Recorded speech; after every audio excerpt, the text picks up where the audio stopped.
Hey, what's up guys, it's Disturbed. Today I'm going to be showing you guys the best way to farm DZ funds in patch 1.5 so that if there's anything in the dark zone you want to buy from the vendors or anything like that, you'll have enough to be able to. Now before I get into the video, I just want to mention that I am still doing farming services and whatnot, so if you'd like me to make you like a really good build for PvE and PvP, and you're just too busy with the holidays or work or whatever the case may be, just feel free to email me at disturbedmods@gmail.com and I'd be more than happy to help you out. But without further ado, let's get right into the video. So quickly starting off, I'm just going to discount PvP as a method of farming dark zone funds because it really just depends on the player. Sure, you can like play solo, and I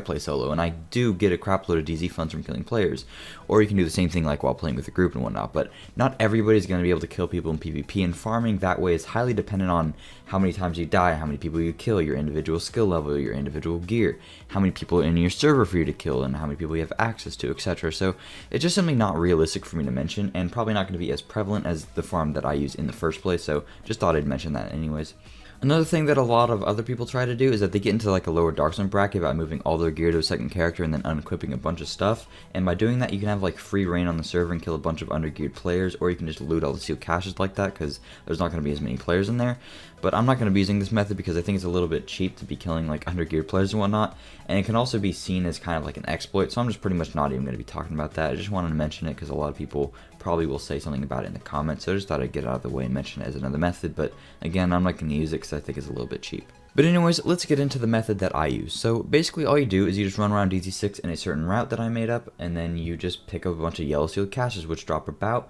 4,500 dark zone funds in each cache. You can also do this with purple caches and even by picking up blue caches as well, and you could fill your bag up probably faster and possibly get a tiny bit of more DZ funds per hour by doing that. But the reason that I don't do that is because with yellow sealed caches you actually have a chance of getting like good gear that you could possibly need, so it's not a completely useless farm, while the other farms would probably just give you useless purples and blues. So that's why I'm going to be going for the yellow caches as opposed to these purple and blue ones. So basically what you do for the farm is you just start at the DZ06 right checkpoint, you run over to the pit, and then there's a couple caches in that area, then you run towards the Q building. There's two inside there, one by the entrance and then one by the boss upstairs. Do keep in mind though that you might have to kill a few NPCs in here, so if you do the farm with like a group, it would be significantly faster to be able to kill the NPCs and just melt through them really quickly, especially if you can all run defensive ults as well. All pop defensive ults and then you get it back quicker by killing NPCs, and you can just run right through the NPCs, or you can just use that to make it to where when you're running from cache to cache it takes less time. And once you're done with the Q building, you take a right once you're outside of it, and then there's going to be one by the church in this hallway. Then you take a left, and then you're going to run all the way towards the snipers by the checkpoint over there, and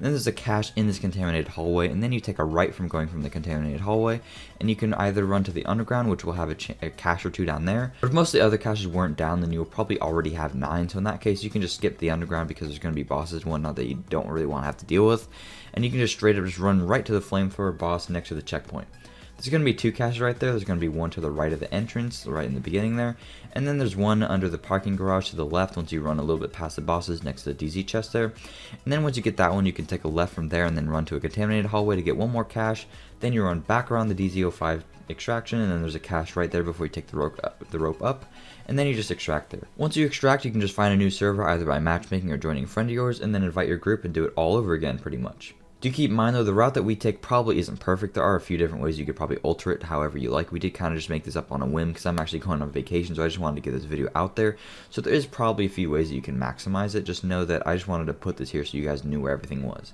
So just so that everybody knows, the reason that we do this farm in DZ06 as opposed to in the lower dark zones is because in DZ06 a lot of the caches are a bit far away from the bosses and kind of hidden, therefore not as many people are going to be opening those, so they'll have a higher chance of actually being up there. While in the other areas they're very close to the bosses, and in Dark Zone 1 and 2, which is usually much more populated than DZ6's, a lot of those chests are going to be down, so from you having to switch from server to server, a lot of those are going to be down more frequently, so that's why I decided to go in DZ06. So in one run, which takes us about 10 to 20 minutes depending upon if you're in a group or if you're playing solo, how well you know the map and how well you take the routes, etc., you get roughly 7 to 9 caches because I don't want to assume that every single time you get all the caches are going to be up. So you get like 7 caches, and each one will give you on average about 4,500 dark zone credits, giving you a total of 31,500 DZ funds, and on average a single run will only take about 15 minutes, so that means that you could do 4 in 1 hour, averaging you 126k dark zone funds in a single hour. But if you were to do this with a full team running survivor link ults, knowing the map very well, and every single time you get 9 caches with luck, along with the extra DZ funds you get from killing NPCs, opening up the dark zone chest along the way, you could easily get around 150 to 200,000 in an hour.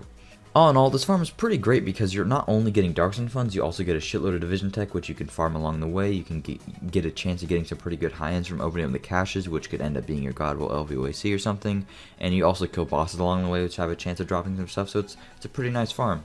In about 2 hours with a group that has maximized efficiency, you get enough DZ funds to buy pretty much anything you want in the Dark Zone. You get enough Division Tech to craft pretty much just a bunch of random crap that you'd want to craft. And you also get tons of high ends, which you could either sell and buy basic seal caches with, which would give you a decent amount of Phoenix credits, and a chance at even more good gear. So, I mean, yeah, the farm is pretty damn amazing. It's not as great as other things, but if you need DZ funds, it's definitely the way to go. Here I'm just going to leave some gameplay of me and my friend doing the farm as a 2-man squad. This was the first time that we did it, so it wasn't perfect, but if you have trouble memorizing the farming route and knowing where everything is, then this gameplay can definitely help you out a bit. But yeah, that's pretty much it. Thank you guys so much for watching. If you enjoyed, please make sure to drop a like and subscribe for videos similar to this one. I'll see you later, guys. Peace.